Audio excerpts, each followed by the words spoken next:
ब्रह्म सूत्र के द्वितीय अध्याय के चतुर्थ पाद के तृतीय अधिकरण का विचार संपन्न हुआ था। चतुर्थ अधिकरण का विचार प्रारंभ होना है। द्वितीय अध्याय के चतुर्थ पाद में लिंग शरीर की प्रतिपादक श्रुतियों का आपाततः प्रतीयमान जो विरोध है उसका परिहार भगवान वेदव्यास जी कर रहे हैं। तो लिंग शरीर कहलाता है 5 ज्ञानेन्द्रिय, 5 कर्मेंद्रिय, 5 प्राण, मन बुद्धि को मिलाकर सूक्ष्म शरीर कहो या लिंग शरीर कहो होता है। तो इस इंद्रिय संघात रूप सूक्ष्म शरीर के प्रतिपादक श्रुति वचनों में आपाततः जो विरोध प्रतीत हो रहा है उसका परिहार द्वितीय अध्याय के चतुर्थ पाद का विषय है। तो जो 3 अधिकरण हुए इनमें सूक्ष्म शरीर के ही अवयव विशेष जो इंद्रिया है उनकी उत्पत्ति विषयक श्रुतियों का, उत्पत्ति और अनुत्पत्ति विषयक श्रुतियों का आपस में आपाततः प्रतीयमान विरोध का परिहार प्रथम अधिकरण से हुआ। ये बताया गया इंद्रियां उत्पन्न होती हैं और उन उत्पन्न हुई इंद्रियों की संख्या विषयक श्रुतियों का जो आपस में विरोध प्रतीत हो रहा था उसका परिहार द्वितीय अधिकरण से हुआ और तृतीय अधिकरण से इंद्रियों के प्रमाण विषयक श्रुति जो विरोध है उसका परिहार भगवान वेदव्यास जी ने किया। इस प्रकार सूक्ष्म शरीर अंतःपाती जो इंद्रिय रूप अंश है, बाह्य इंद्रिय तथा अंतर इंद्रिय, बाह्य इंद्रिय विषयक और अंतर इंद्रिय मन के विषय में भी कहा जा सकता है। 11 इंद्रियों की संख्या निश्चित की ना तो उसमें बचा मुख्य प्राण। तो मुख्य प्राण की उत्पत्त्यादि विषयक जो विरोध है श्रुतियों का उसका परिहार करने के लिए चतुर्थ अधिकरण प्रारंभ होता है। श्रेष्ठाधिकरण। श्रेष्ठाधिकरण के संक्षिप्त स्वरूप को बताने के लिए जो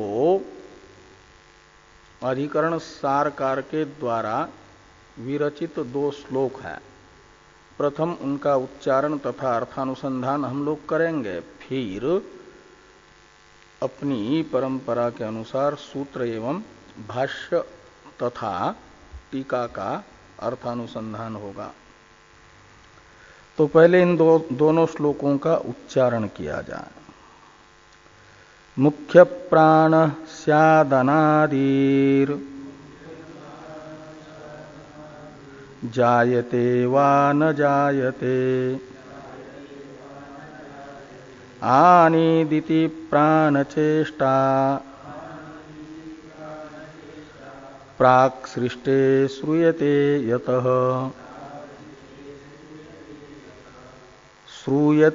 यतः आनिदिति ब्रह्मसत्वं प्रोक्तं वात निषेधनात् एतस्मात् जायते प्राण इत्युक्ते रेष जायते। तो मुख्य प्राण स्यात् अनादिर जायते वा, इस अधिकरण के विषय और संशय को बताने वाला ये वाक्य है। प्रथम जो दो पद हैं विषय को बताते हैं। मुख्य प्राण है विषय, और मुख्य प्राण को विषय बना करके तद विषयक उत्पत्ति अनुत्पत्ति विषयक संशय हुआ कि वह उत्पन्न है कि अनुत्पन्न है, ऐसा। इसलिए कहते हैं कि मुख्य प्राण और प्राण का मुख्य विशेषण व्यावर्तक है गौण प्राणों का। गौण प्राण है इंद्रिया, तो इंद्रियों का व्यावर्तक है ये मुख्य शब्द। तो मुख्य प्राण कहने से पंचवृत्ति जो प्राण अपान व्यान उदान रूप मुख्य प्राण है, इसे लिया जाएगा। और वह अनादि है यानी अनुत्पन्न है, या जायते का मतलब उत्पन्न होता है, ऐसा संशय है। पंचवृत्त्यात्मक प्राण अनुत्पन्न है कि उत्पन्न है, यह संशय है। तो पूर्व पक्षी अपना निर्णय बताते हैं इस अधिकरण के। पूर्व पक्षी हैं सिद्ध गलत निश्चय वाले। गलत निश्चय पूर्व पक्ष, अधिकरण अर्थ के विषय में गलत निश्चय का नाम है पूर्व पक्ष, और वो जिनका मत है उसे कहा जाता है गलत निश्चय। अधिकरण अर्थ के विषय में जिनका है वे पूर्व पक्षी, और अधिकरण अर्थ के विषय में यथार्थ निश्चय सिद्धांत, और वह जिनको होता है वे सिद्धांती। ऐसा ही ब्रह्मलीन महाराज श्री जी कहा करते थे ना, पूर्व पक्ष यानी गलत निश्चय। तो प्राण के विषय में, प्राण के उत्पत्ति के विषय में गलत निश्चय वो हो जाएगा पूर्व पक्ष। उसे पहले बताया जा रहा है पूर्व। तो पूर्व पक्ष की प्रतिज्ञा है न जायते, यानी अनादि है प्राण, अनुत्पन्न है। यह संशय अंतःपाती जो प्रथम कोटि है वो पूर्व पक्ष है, वो गलत निश्चय है।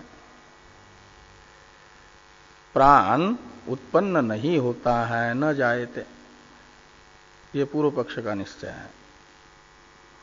कहा क्यों उत्पन्न नहीं होता?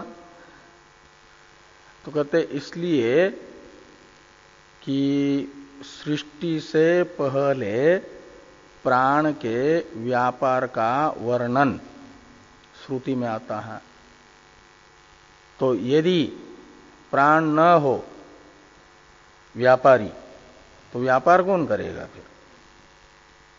प्राण यदि उत्पत्ति से, सृष्टि से पहले नहीं होगा, तो आनीत इस शब्द के द्वारा बताया गया जो आनंद रूप व्यापार है, चेष्टा रूप व्यापार है, वह कौन करेगा? तो श्रुति में आता है नासदासीत आनीद अवातम, इसमें आनीत ये शब्द है।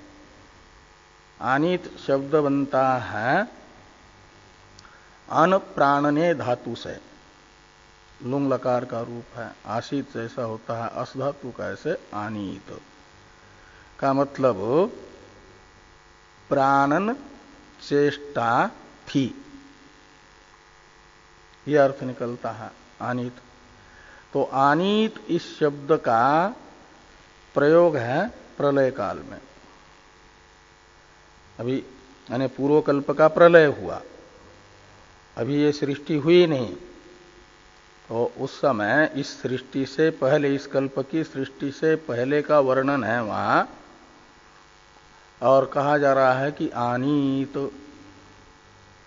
तो आनीत शब्द के द्वारा तो बताया जा रहा है कि प्राणन व्यापार था।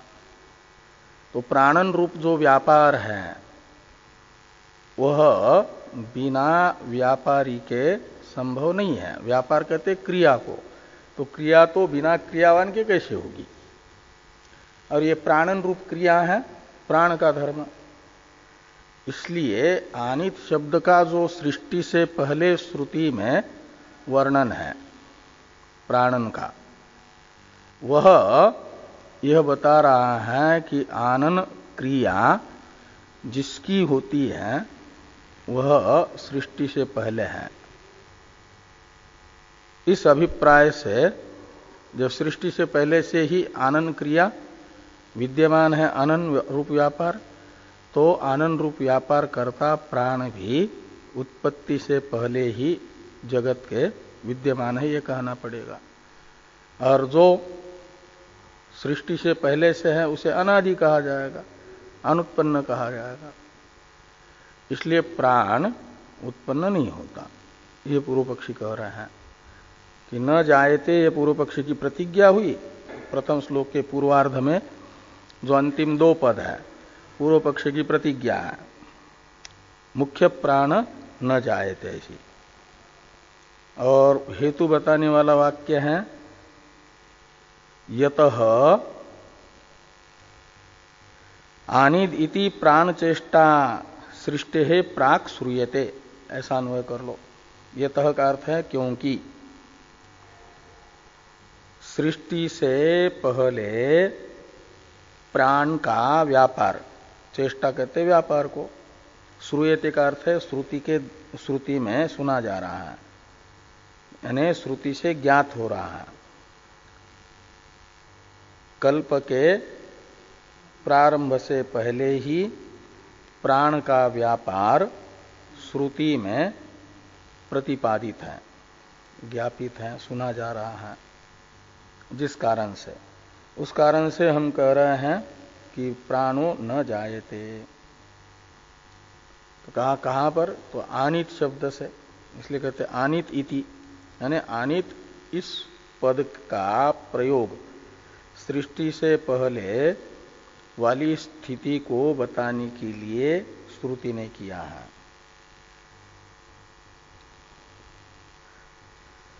तो इस प्रकार ये पूर्व पक्ष हुआ। पूर्व पक्ष ने आधार बनाया श्रुति में जगत की उत्पत्ति से पहले आनंद रूप व्यापार को बताने वाले आनित पद को। सिद्धांत को बताया जा रहा है, यानी इस अधिकरण के अर्थ के विषय में यथार्थ निश्चय को बताया जा रहा है उत्तरार्ध, द्वितीय श्लोक में। सिद्धांति की प्रतिज्ञा है प्राण के विषय में, ये सह जायते। द्वितीय श्लोक के जो अंतिम दो पद हैं, ये सह जायते, ये सिद्धांति की प्रतिज्ञा है। पूर्व पक्ष की प्रतिज्ञा में से न को हटा करके जो शेष रहता है वह सिद्धांति की प्रतिज्ञा हो जाएगी। पूर्व पक्ष की प्रतिज्ञा थी मुख्य प्राणो न जायते, उसमें से न को हटा दो तो मुख्य प्राणो जायते, ये सिद्धांति की प्रतिज्ञा है। जो ये सह जायते में ये सह शब्द है वो मुख्य प्राण का ही परामर्शक है, इसलिए ये सह जायते का अर्थ हुआ मुख्य प्राणो जायते। और इसमें हेतु बताते हैं मुंडक उपनिषद में प्रसिद्ध मंत्र है ये तस्मात् जायते प्राण मनः सर्वेन्द्रियाणि च खम वायुर्ज्योतिरापः पृथ्वी विश्वस्य धारिणी। ये जो मंत्र है इसमें प्रथम वाक्य ही है ये तस्मात् जायते प्राण। इसमें प्राण शब्द से मुख्य प्राण को लेना है, क्योंकि अलग से मन और बाकी इंद्रियों को बता दिया गया है, इसलिए प्राण शब्द मुख्य प्राण का परामर्शक रहेगा। और ये तस्मात् ये सर्वनाम है प्रकृत अर्थ का परामर्शक, और वहां प्रकृत है दिव्यो ह्यमूर्त पुरुष इत्यादि वाक्य से प्रकृत है ब्रह्म, अक्षर जो पराविद्या का विषय है। परा अथ परा यया तद अक्षरम अधिगम्यते करके जो अंगिरा ऋषि कहते हैं सौनक को, तो अक्षर शब्द से वहां ब्रह्म को लिया गया है और उसी को एतस्मात् शब्द बताएगा। तो एतस्मात् जायते प्राणः में एतस्मात् का अर्थ निकला ब्रह्मण, प्राण जायते। तो ब्रह्म से मुख्य प्राण उत्पन्न होता है, जैसे ब्रह्म से अन्य इंद्रियां उत्पन्न होती हैं, दोन प्राण उत्पन्न होते हैं, ऐसे मुख्य प्राण भी ब्रह्म से उत्पन्न होता है। बाकी इंद्रियों के तरह मुख्य प्राण भी ब्रह्म का विकार है, कार्य है। ये सह जायते, इस प्रतिज्ञा के सिद्धि के लिए ही हेतु बताया उत्तरार्ध में ही द्वितीय श्लोक के, ये तस्मात् जायते प्राणः इति उक्ते है। ये तस्मात् जायते प्राणः, ये जो श्रुति वचन है इससे निश्चित होता है ब्रह्म से प्राण की उत्पत्ति होती है।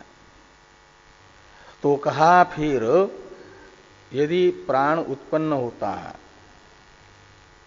तो सृष्टि से पहले तो प्राण का व्यापार होगा नहीं, फिर उत्पन्न होता है तो कार्य है, कार्य है तो सृष्टि के पश्चात ही होगा, और जब प्राण उत्पन्न होगा उसके पश्चात ही उसका प्राणन रूप व्यापार होगा, उससे पहले तो नहीं होगा ना। तो आनीत इस शब्द से सृष्टि से पहले प्राण का व्यापार कैसे बताया जा रहा है, ये पूर्व पक्षी सिद्धांति को प्रश्न पूछ सकते हैं कि नहीं? जरूर पूछ सकते हैं। इसका उत्तर सिद्धांति दे रहा है। द्वितीय श्लोक का जो पूर्वार्ध है, सिद्धांति के प्रति जो पूर्व पक्षी का ये प्रश्न होगा उसी का उत्तर है। सिद्धांति कहते हैं कि वहां पर आनीत शब्द का प्रयोग प्राण का व्यापार बताने के लिए नहीं है। जब प्राण ही नहीं है, अभी सैनिक का जन्म ही नहीं हुआ है, तो सीमा पर शत्रु के साथ युद्ध करने के लिए उसकी नियुक्ति की जा सकती है क्या? नहीं की जा सकती। जब उत्पन्न होगा उसके बाद ट्रेनिंग लेगा और बोफोर्स चलाना सीखेगा, तब न बोफोर्स से गोले शत्रु पर बरसा पाएगा, उससे पहले तो नहीं ये कर सकता। तो ऐसे ही अभी तो प्राण उत्पन्न ही नहीं हुआ, और आनित शब्द से सृष्टि के पहले उसका व्यापार कैसे बताया जा रहा है? ये पूर्व पक्षी का सिद्धांति के प्रति प्रश्न हुआ, तो इसका उत्तर बता रहे हैं सिद्धांति। आनित इस श्रुति का तात्पर्य बता रहे हैं। कह रहे हैं कि आनित शब्द सृष्टि से पहले प्राण के व्यापार का परामर्शक नहीं है, व्यापार को नहीं बताता। सिद्धांति कह रहे हैं प्राण के, अभी प्राण ही नहीं है तो उसके व्यापार को कैसे बताएगा? तो कहा फिर किस अभिप्राय से है आनित शब्द? तो कहते हैं इस अभिप्राय से है कि कारण का अस्तित्व बता रहा है। बाकी श्रुतियां जगत की उत्पत्ति से पहले जिसको है करके बताती हैं, उसी का अस्तित्व आनीत इस शब्द से बताया जा रहा है। तो छांदोग्य श्रुति जगत की उत्पत्ति से पहले किसका अस्तित्व बताती है? सत का।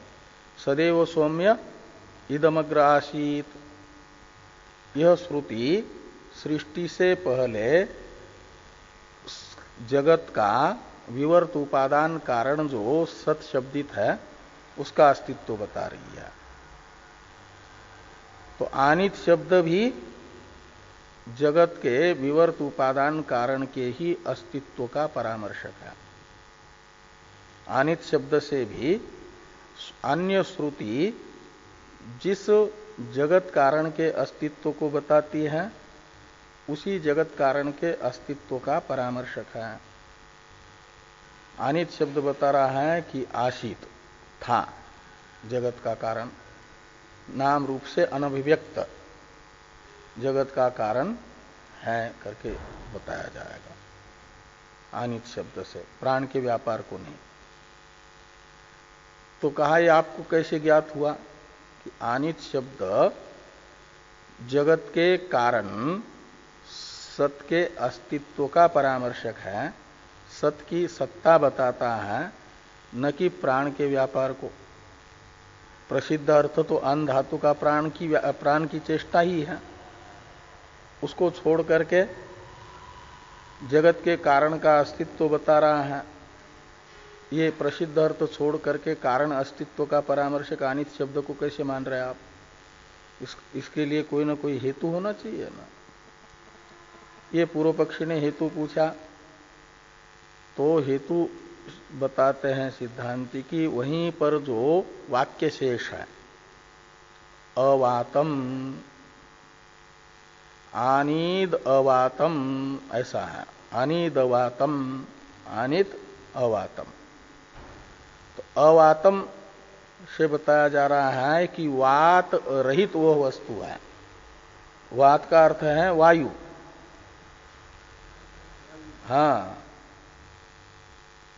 तो आनीत और आगे बताया जा रहा है अवातम। जो आनीत है वह वात रहित है, वायु रहित है। प्राण तो आध्यात्मिक वायु है और वहां अवातम शब्द से वायु मात्र का निषेध किया जा रहा है। और अन्य श्रुति जगत का कारण जो अक्षर है उसको बताती है अप्राणो ह्यमना शुभ्र, वो प्राण तथा मन से रहित है, शुभ्र है यानी शुद्ध है। तो अप्राणो ह्यमना शुभ्र इस श्रुति में जिसे अप्राण बताया गया है उसी का अस्तित्व आनित शब्द बता रहा है अवातम इस विशेषण के सामर्थ्य से। तो वहां बताया गया अप्राण अमन अक्षर तत्व को, अक्षर तत्व है ब्रह्म, प्राणादि उपाधि से रहित, और उसी को अवातम इस विशेषण के सामर्थ्य से माना जाएगा आनित शब्द बता रहा है।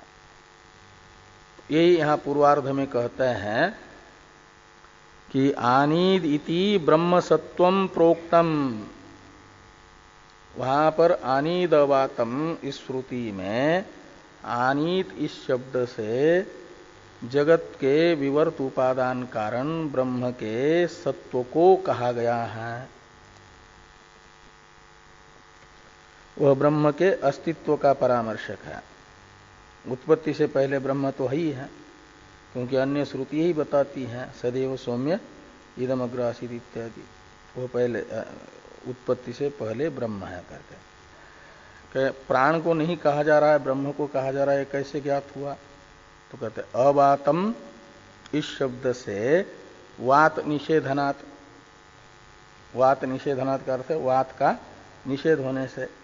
वात कहते हैं वायु को, निवात दीप होता है ना, निवातस्थ दीप का मतलब जहां बहुत वायु नहीं चल रही है, दीप को जलने के लिए आवश्यक जितनी वायु है उतनी है ऑक्सीजन, बुझाने लायक वायु नहीं है, तो निवातस्थ दीप कहा जाता है। जैसे वहां वात का अर्थ वायु है, निवातस्थ दीप में जैसा, ऐसे यहां पर भी अवातम में वात का अर्थ है वायु और अवात का अर्थ है अविद्यमान है वायु जहां, उसे अवात कहा जाएगा।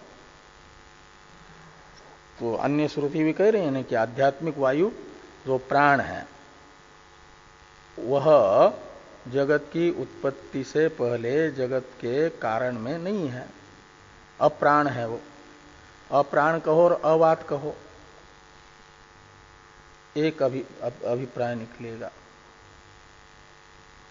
तो आनीद इति ब्रह्मसत्वम प्रोक्तम वात निषेधनात्, ये तस्मात् जायते प्राण इति उक्ते एस जायते। इस प्रकार ये इस अधिकरण का सिद्धांत बताने वाला द्वितीय श्लोक हो जाएगा। अब ये जो अधिकरण है इसको देखिए, तो इस सूत्र का उच्चारण किया जाए। श्रेष्ठश्च श्रेष्ठश्च तथा प्राणा, इस सूत्र से तथा शब्द की, यानी पूरा सूत्र ही आएगा, तथा प्राणा समझ लो, और प्राण शब्द की आवृत्ति करना। एक बार प्राणाः बहुवचन जैसा ऐसा ही रहेगा, और एक बार एक वचन होगा प्राण ऐसा। जो बहुवचनांत प्राणः शब्द रहेगा वह दृष्टांत के लिए रहेगा, और तथा शब्द के द्वारा अपेक्षित होता है यथा शब्द। यथा और तथा शब्द का नित्य संबंध है। नित्य संबंध होने से दो में से एक का कहीं प्रयोग होगा तो दूसरे का वहां पर अध्यार किया जाएगा। तो यहां तथा प्राणा में तथा शब्द है, तो तथा का नित्य संबंधी जो यथा है उसका अध्यार किया जाएगा। तो यथा प्राणाः ब्रह्मणः जायन्ते, ऐसा उदाहरण वाक्य बनेगा। और प्राणाः ये जो बहुवचन है वो बहुवचन बता रहा है अमुख्य प्राणों को, गौण प्राणों को, इंद्रियों को। तो जैसे यथा यानी जैसे अमुख्य प्राण अर्थात इंद्रिया ब्रह्म से उत्पन्न होती है, तथा प्राणः यानी मुख्य प्राणोपि ब्रह्मण जायते, ऐसा एक वाक्य बनेगा। ये हो जाएगा इस अधिकरण का सिद्धांत कि जैसे अन्य इंद्रिया ब्रह्म का कार्य है, ऐसे मुख्य प्राण भी ब्रह्म का कार्य ही है, ब्रह्म से उत्पन्न ही होता है। कहा कैसे? तो ये तस्मात् जायते प्राण, इस श्रुति के आधार पर। और फिर वो आनीत शब्द का क्या होगा तो बता देना, जैसे उस श्लोक में बताया, दूसरे श्लोक के पूर्वार्ध में। वो तो ब्रह्म के अस्तित्व को बताता है अनित शब्द, मुख्य प्राण के व्यापार को नहीं।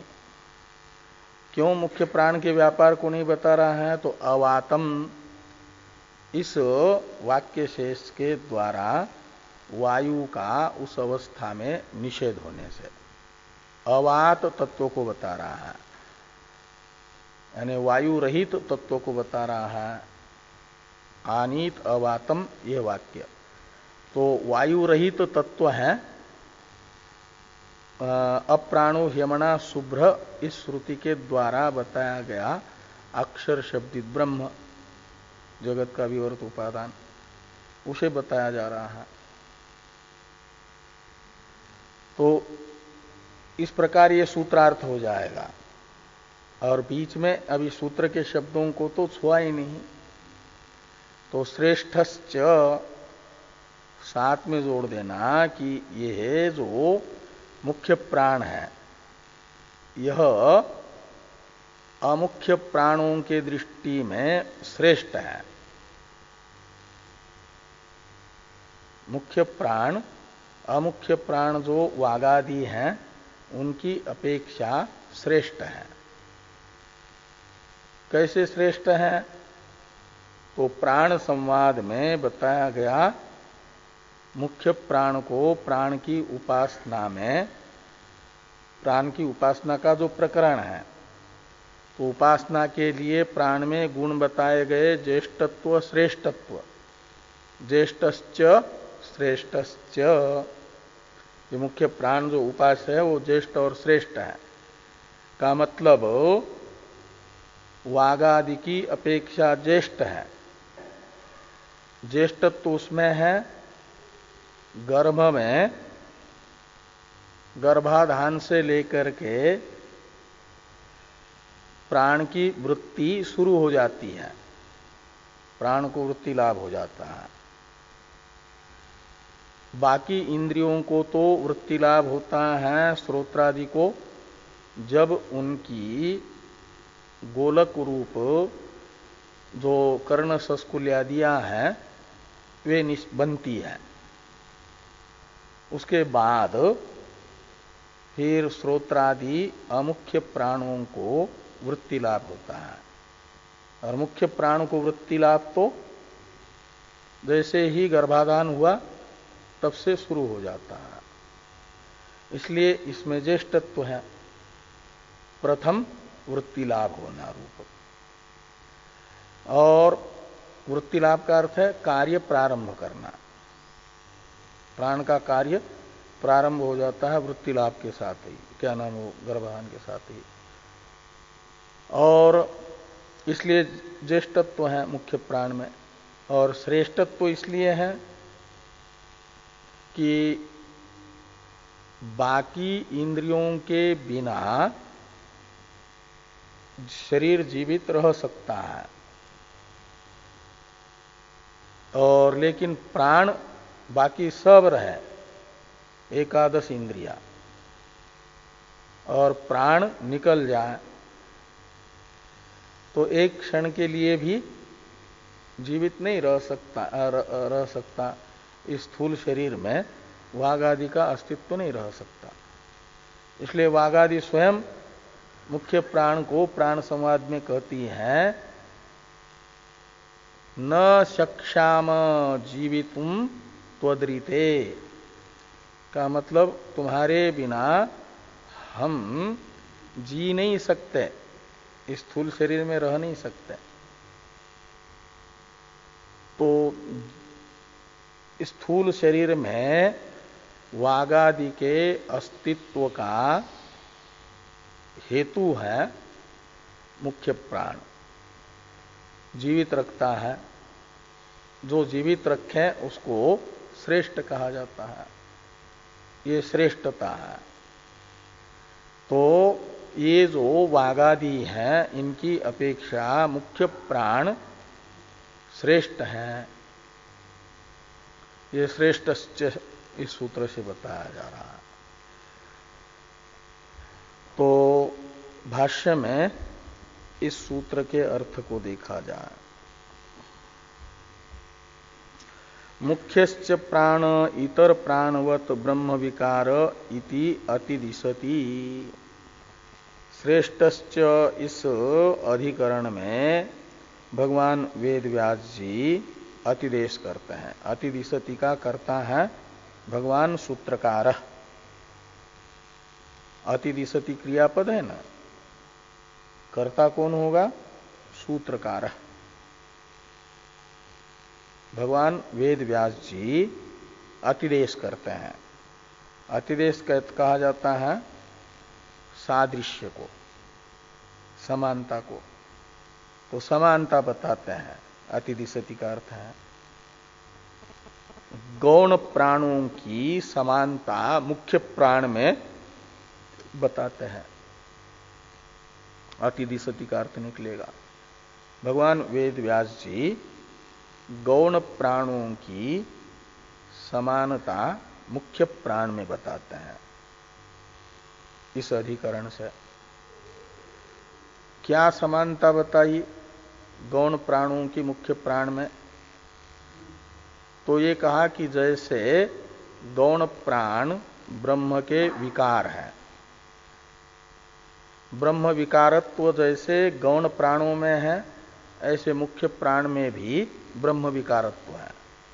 तो ब्रह्म विकारत्व रूप समानता गौण प्राणों की मुख्य प्राण में इस अधिकरण से बताई जाती है। इस अभिप्राय से वाक्य लिखा कि मुख्यश्च प्राणः इतर प्राणवत ब्रह्म विकारः। तो इतर प्राण शब्द से लेना है गौण प्राणों को। गौण प्राण है इंद्रिया, तो इतर प्राण हुई इंद्रिया वागादि, वे जैसे ब्रह्म का विकार हैं, ऐसे मुख्य प्राण भी ब्रह्म का विकार ही हैं। इति यानी इत्याकारक अतिदेश यानी समानता मुख्य प्राण में गौण प्राणों की भगवान वेद व्यास जी बताते हैं। मुख्यश्च प्राण इतर प्राणवत ब्रह्म विकार इति अतिदिशति का अर्थ निकलेगा। और ये अतिदेश सूत्र होने से, जो अतिदेश सूत्र होता है उसको विषय संशय और संगति आदि बताने की आवश्यकता नहीं होती अतिदेश अधिकरण में।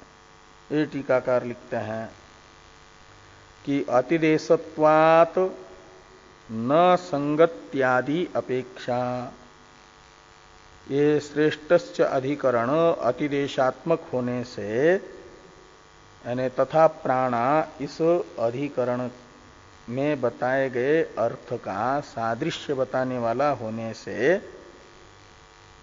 इस अधिकरण को संगति संशय आदि को बताने की आवश्यकता नहीं है। तो संगत्यादि अपेक्षा न, तो इसलिए टीका में लिखते हैं टीकाकार की तथा प्राणा इति उक्त न्यायो अत्र अतिदिश्यते। तो तथा प्राणा ये जो चतुर्थ पाद का प्रथम अधिकरण है, इसी का अतिदेश श्रेष्ठ अधिकरण में किया जा रहा है। अब भाष्य को देखिए। तच्च अविशेषेण एव सर्व प्राणानां ब्रह्म विकारत्वम आख्यातम। आख्यातम का अर्थ है कथितम, उक्तम। तो क्या उक्तम? तो ब्रह्म विकारत्वम। तो सर्व प्राणानाम अविशेषेण एव ब्रह्म विकारत्वम आख्यातम यानी उक्तम। तथा प्राणा इस अधिकरण के द्वारा ब्रह्म विकारत्व सामान्य रूप से सभी प्राणों में कहा गया। तथा प्राणा इस अधिकरण से ये तस्मात् जायते प्राणो मनः सर्वेन्द्रियाणि च इति सेन्द्रिय मनोव्यतिरेकेन प्राणस्य उत्पत्ति श्रवणात्। तो सामान्य रूप से मुख्य प्राण और अमुख्य प्राण दोनों में भी ब्रह्म विकारत्व का कथन तथा प्राणा इस अधिकरण के द्वारा ही हो गया। ये आपको कैसे ज्ञात हुआ? ये यदि सिद्धांति को, भाष्कर भगवान को कोई प्रश्न करता है तो इसका उत्तर देने के लिए भाष्कर भगवान ने वाक्य लिखा कि ये जो मूल मंत्र है, ये तस्मात् जायते प्राण मनः सर्वेन्द्रियाणि च, इसमें इंद्रिय सहित जो मन है, सेंद्रिय मन, सेंद्रिय कहा जाता है इंद्रिय सहित जो मन, और उससे अलग प्राण का जन्म ब्रह्म से बताया गया। मनः सर्वेन्द्रियाणि च, में मन शब्द से मन को लिया गया, सर्वेंद्रियाणी से बाकी जो बाह्य 10 इंद्रियां हैं, 5 ज्ञानेन्द्रिया, 5 कर्मेंद्रिया, उनको लिया गया। और इन 11 इंद्रियों से अतिरिक्त ये गौण प्राण है, इन गौण प्राणों से अतिरिक्त प्राण का भी जन्म ये तस्मात् जायते प्राण, ये वाक्य बता रहा है। तो यहां प्राण कौन होगा? वो गौण प्राण नहीं लिया जाएगा, मुख्य प्राण लिया जाएगा। और सूत्र में तथा प्राणा में प्राण शब्द से गौण और मुख्य दोनों भी लिए जाएंगे सामान्य रूप से।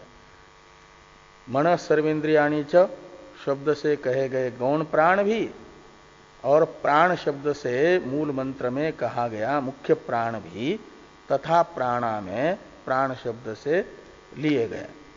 और अर्थ निकला कि सभी प्राण ब्रह्म के विकार है। तो इस प्रकार ये तस्मा जायते प्राण इत्यादि श्रुति के आधार पर तथा प्राणा इस अधिकरण के द्वारा सामान्य रूप से प्राण मात्र में ब्रह्म विकारत्व का कथन हुआ, वचन हुआ, प्रतिपादन हुआ।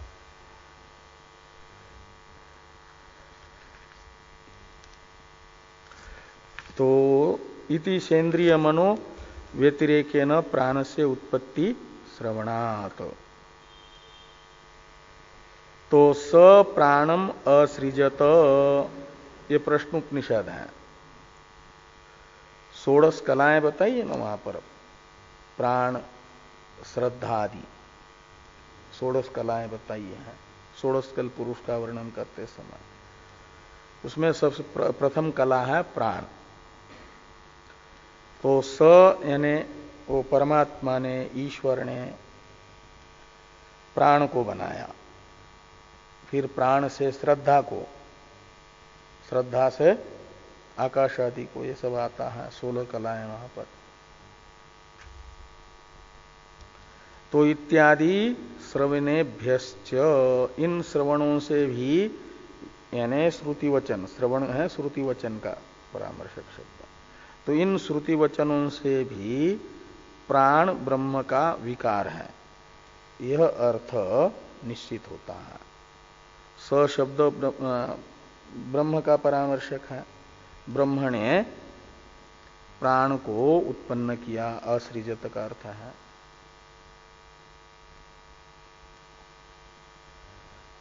तो ये कह रहे हैं यदि तथा प्राणा इस अधिकरण से ही सामान्य रूप से गौण प्राण और मुख्य प्राण दोनों में ब्रह्म विकारत्व का कथन हो गया, तो श्रेष्ठश्च यह अधिकरण अलग से क्यों बनाया, अतिदेशात्मक अधिकरण? ये प्रश्न होता है कि नहीं? उसी प्रथम अधिकरण से ही सामान्य रूप से मुख्य प्राण और अमुख्य प्राण में ब्रह्म विकारत्व का कथन हो रहा है, तो श्रेष्ठश्च ये अतिदेशात्मक अधिकरण बनाने की क्या आवश्यकता है? ये प्रश्न होता है कि नहीं? ये प्रश्न होता है। इसी प्रश्न का उत्थापन करके उत्तर दिया जा रहा है भाष्य में। प्रथम प्रश्न है किमर्थ इत्यादि से, और किमर्थ इत्यादि से जो प्रश्न, किमर्थ पुनः अतिदेश, ये प्रश्न है ना, इसका अवतरण है टीका में। ननु प्राणो जायते न वा इति संशयाभावात् अतिदेशो न युक्त इति आक्षिपति किमर्थ इति। तो कहते हैं यदि अतिदेश होने से संगति और संशयादि की अपेक्षा नहीं है, तो संशय होने पर संशय का निवर्तक यथार्थ निर्णय अनुकूल विचारात्मक अधिकरण का आरंभ सार्थक माना जाएगा। और जब संशय ही नहीं है, मुख्य प्राण उत्पन्न होता है कि नहीं उत्पन्न होता है ऐसा, तो उस संशय का निवर्तक यथार्थ निर्णय अनुकूल विचारात्मक इस अतिदेशात्मक अधिकरण का निर्माण क्यों किया गया? ननु प्राणो जायते न वा इति संशयाभावात अतिदेशो न युक्त। अतिदेशात्मक अधिकरण की रचना उचित नहीं है। इति आक्षिपति, ये आक्षेप किया जा रहा है अतिदेशात्मक अधिकरण पर। किमर्थः पुनः अतिदेश? तो अतिदेश किसके लिए है? तथा प्राणा से ही मुख्य प्राण में भी ब्रह्म विकारत्व निश्चित हो रहा है। तो इस आक्षेप का उत्तर दिया जा रहा है अधिकाशंका अपाकरणार्थ, ये भाष्य में उत्तर दिया गया। तो कहते हैं मुख्य प्राण में ब्रह्म विकारत्व को बताना मात्र अतिदेशात्मक अधिकरण के रचना का उद्देश्य नहीं है, अपितु तथा प्राणा इस अधिकरण में जिस शंका का निराकरण नहीं हो पाया, उस शंका का निराकरण करने के लिए अतिदेशात्मक अधिकरण की रचना है। अतिदेशात्मक अधिकरण की रचना का उद्देश्य अधिक आशंका का निराकरण है। इसलिए कहा कि अधिकाशंका अपाकरणार्थ अतिदेश रचित, ऐसा लगाना। वेद व्यास जी ने श्रेष्ठश्च इस अतिदेशात्मक अधिकरण की रचना अधिक आशंका का अपाकरण करने के लिए की है। वो अधिक आशंका क्या है जिसका निराकरण करने के लिए अतिदेशात्मक अधिकरण की रचना करनी पड़ी? वो अधिक आशंका ही बताई जा रही है नासदासीय इत्यादि से। नासदासीय इत्यादि वाक्य की अवतरण टीका को देखिए। निश्चित महाप्रलये प्राण सद्भाव श्रुत्या अधिकाम शंकाम आह नासदासीये ही इति। तो निश्चित जो महाप्रलय, उसमें प्राण सद्भाव यानी अस्तित्व, सद्भाव शब्द का अर्थ होता है अस्तित्व, सत्ता, सतः भाव सद्भाव, वो होता है सत्व, सत्ता। तो प्राण की सत्ता महाप्रलय में बताने वाली श्रुति को आधार बना करके अधिक शंका होती है मुख्य प्राण के विषय में, और उस आशंका का निराकरण करने के लिए अतिदेशात्मक अधिकरण है। तो निश्चित महाप्रलये प्राण सद्भाव श्रुत्या अधिकाम शंकाम आह नासदाशीये ही थी। यद्यपि अब तथा प्राणा ये अधिकरण जिन्होंने ठीक पढ़ा है उनको यहां एक शंका नहीं चाहिए कि वहां पर भी तो ऋषि शब्द से इंद्रियों का प्रलय में अस्तित्व बताया था। तो इंद्रियों के भी प्रलय में अस्तित्व की शंका होती है और उसका समाधान वहां हुआ। ऐसे वहां ऋषि शब्द से प्राणों का अस्तित्व बताया था, प्राण यानी इंद्रिया, और यहां आनीत शब्द से बताया जा रहा है मुख्य प्राण के अस्तित्व को। तो ये अधिक आशंका तो वहीं पर निराकरण हुआ है। एक शंका हो सकती है कि नहीं? तो जरूर हो सकती, लेकिन टीकाकार ने इसलिए जानबूझ करके एक प्रलय का विशेषण दिया, निश्चित महाप्रलय ऐसा। वहां निश्चित महाप्रलय ऐसा है ना, खाली प्रलय नहीं लिखा, निश्चित महाप्रलय। यानी जिस प्रकरण में महाप्रलय का ही वर्णन हो रहा है ये निश्चित है। महाप्रलय कहते प्राकृत प्रलय को, और उस प्राकृत प्रलय के समय आनित शब्द का प्रयोग है, वो है निश्चित महाप्रलय में आनित शब्द के द्वारा प्राण के व्यापार का वर्णन। और वहां जो ऋषि शब्द से प्राणों का अस्तित्व बताया गया सृष्टि से पहले, वह अवांतर प्रलय लिया गया था। अवांतर प्रलय होता है ब्रह्मा जी जब सो जाते हैं, ब्रह्मा जी की रात्रि आती है, दिन समाप्त होता है, रात्रि आ जाती है ब्रह्मा जी की। ब्रह्मा जी का दिन होता है 1000 बार चारों युग आकर के बीत जाते हैं, तब ब्रह्मा जी के 12 घंटे पूरे हो जाते हैं सूर्योदय से सूर्यास्त तक।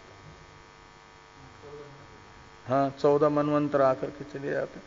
यानी ये जो आपके सत्य युग, त्रेता युग, द्वापर युग और कलियुग, ये चारों युग 1000 बार आकर के बीत जाए, चतुर्युगी 1000 बार चली जाए आकर के, तो ब्रह्मा जी के 12 घंटे पूरे हो जाता है, दिन पूरा हो जाता है। सूर्यास्त जब उनके लिए होगा, रात्रि आएगी तो फिर वो सो जाता है, तो उस समय अवांतर प्रलय होता है।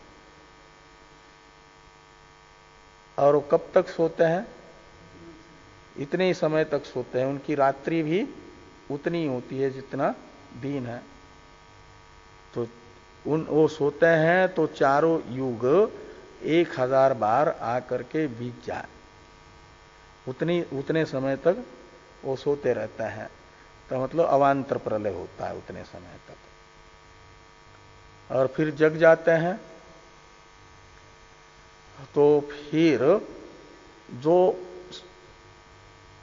मुख्य सृष्टि के प्रारंभ में तत्व प्रकट हुए थे, वे वृत्ति लय मात्र उनका हुआ था, स्वरूप लय नहीं हुआ था। वे वैसे के वैसे प्रकट हो जाता है। तो वो है अवांतर प्रलय। हाँ, तो अवांतर प्रलय में वहां पर बताया गया है ऋषि शब्द से इंद्रियों का अस्तित्व, और वो शंका और समाधान वहां पर हुआ कि वो तो अवांतर प्रलय में बताया गया, महाप्रलय में ऋषि शब्द से इंद्रियों का अस्तित्व नहीं बताया गया, ये समाधान वहां पर हुआ था। और यहां पर तो ये आनीद अवातम, यह वाक्य जहां आता है वहां पर निश्चित है कि यह महाप्रलय का ही वर्णन है, और ये इसलिए वहां से अधिक आशंका है यहां, इसलिए टीका में सोच समझ करके लिखा है निश्चित महाप्रलये, ऐसा लिखा है ना टीका में। नहीं तो ये नहीं कि ग्रंथ को बढ़ाने के लिए शब्द अधिक से अधिक लिखे गए हैं।